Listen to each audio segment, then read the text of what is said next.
Here's a strange one. Notch is often hailed as one of the most influential programmers in gaming history. I mean, he's literally responsible for the best-selling game of all time, a game that's still adored by millions, and one that still runs like absolute doo-doo.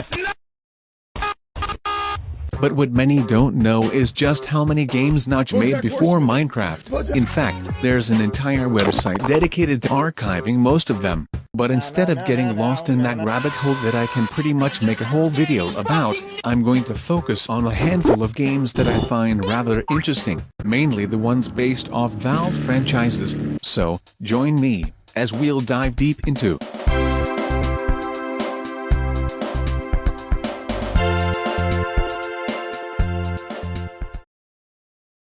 the first game I wanna look at is one that you can still play for yourself right now. That being Left 4K Dead. It's a Left 4 Dead remake made for the 2009 Java 4K competition. It's a contest that challenges developers to create games within a 4 kilobyte size limit, and it even managed to win that competition, which is pretty cool. Since the game is in 2D, you're playing in a top-down view.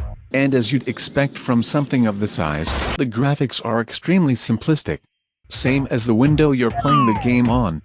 You can't even maximize it properly because you'll get it. There is only one weapon in the game, that being your pistol. And as every other gun in the world, it has a limited amount of bullets. But there is a bug in the game that lets you fire infinitely. I'm not complaining, however. The game has a lot of zombies, like a lot, and they can deal a lot of damage all stacked up against you. We join our heroes locked in a battle of wits!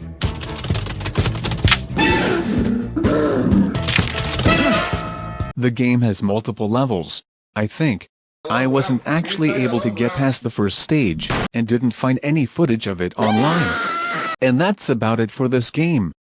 As I mentioned earlier, it managed to win first prize on the Java 4K competition. However, that didn't stop Notch from making a sequel, Left 4K Dead 2. It's literally the exact same game from the original. It's meant to be satire, a joke on how Left 4 Dead 2 was almost the same game as the first one. But the difference between these two games and the ones I'll talk later is that these ones were actually released, completed. Herp Fortress was Notch's take on a Team Fortress 2D make, but it never reached completion. The development process was documented through 5 live streams on his Twitch channel. Notch released the source code on Twitter, which lay dormant there for 12 years. This is where I come into the story. I downloaded the source code and managed to get the game up and running. You can go and see the game for yourself if you want in the description, and while you're at it, you might as well subscribe. Herp Fortress appears to be inspired by Dwarf Fortress, which is a game where you, and the gameplay involves guiding the Team Fortress 2's mercenaries to go to places. You are controlling the red team, and you can fight the blue team that is found on the other side of the map. Each character has their signature weapon, like the Scout his scatter gun, Heavy his machine gun, and so on. Originally it seemed like the NPCs were supposed to be much more intelligent, with them walking around on their own and even jump, which created some pretty cool fight scenes. I don't know what went wrong. The cool thing about this being open source, however, is that you can modify the game to your heart's desires. You can completely change the textures or do whatever you want with the code if you understand this ancient language. Another thing that is pretty cool is the game's level, which is uniquely tied to an image called level PNG, where specific colors represent certain tiles, like this disgusting brown is the floor, and the black represents the walls. You can even add pickups like medkits and ammo boxes that can help your team. The map is surrounded by darkness, but you can guide the mercenaries by right-clicking on spots you want them to go in order to explore the map. Also, their portraits look pretty goofy. The game is clearly incomplete and carries a thick air of mystery, not as thick as your mother, however. I don't think Notch ever specified what he wanted the game to become or what it was meant to be, and the version that was shared appears to be an earlier build than what was shown in its final development stream. Notably absent are features like the payload card and its accompanying rails, which are completely missing. Honestly, it feels pretty strange making a video on an abandoned game like this, made by Notch of all people. It feels like looking into a dead artist's unreleased music and then publishing it. An honorable mention of this video would be Half-Life 2 RPG, which was also made by Notch. Unlike the previous games, this one doesn't have a build publicly available. The only thing known about it is a single image and a vague description of what it was meant to be. Apparently, it was a 3D dungeon game that used Half-Life 2 textures. Other than that, it's completely mysterious.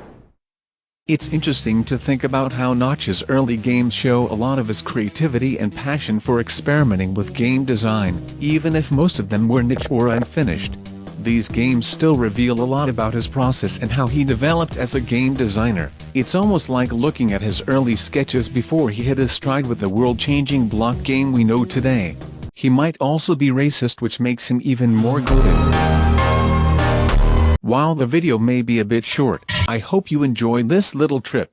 Now, for the love of everything you hold near and dear to your little heart, please like and subscribe. And that's precisely how I was born. Now if we're done with the questions, I'll just go back to— So wait, let me get this straight. He cut himself perfectly in half for comedic purposes, and that's how you were born. Pretty much. We have regenerative abilities, you see. Getting perfectly cut in two meant that two Billies would regenerate. Oh, don't look at me like that. That's how it works, man. So then what's the difference between you two, and which one is the real one?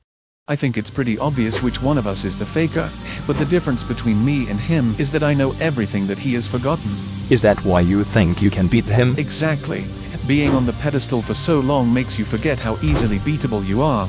But now that you do mention it, if he has gotten stronger since my birth, he might cause me a little trouble. But would you lose? Then I would win. Oh. Well, guess I gotta keep looking.